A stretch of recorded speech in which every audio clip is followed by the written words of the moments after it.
doonaysaa qofka aad la socotid inuu yahay daacad iyo in kale inaad kala ogaatid. Haddii jawaabtaadu haa tahay, fiidiyogan wuu ku anfacayaa ee dhammayso. Inaad channelka subscribe inoo saartid, fiidiyogan haddaa ka heshay aad like saartid way nagu filan tahay. Mahadsanid.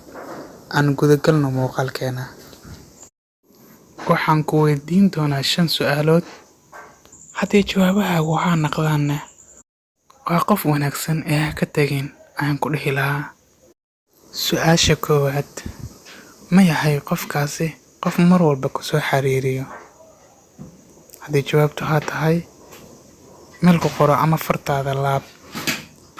Su'aasha labaad: ma yahay qof marka walba ama wax walba noloshiisa ku soo kordha kaaga sheekeeya ama kula wadaago?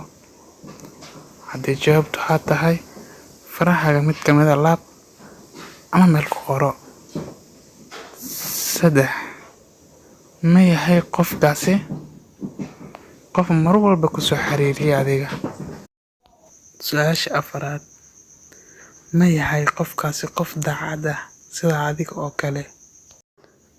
Su'aasha 5: ma yahay qofkaasi qof mar walba jecel inuu kula joogo? Haddii jawaabahaagu haa u bateen, waxaan ku dhihi lahaa qofkaas waa qof ku jecel misana ku danaynaya ee ha ka fogaanin.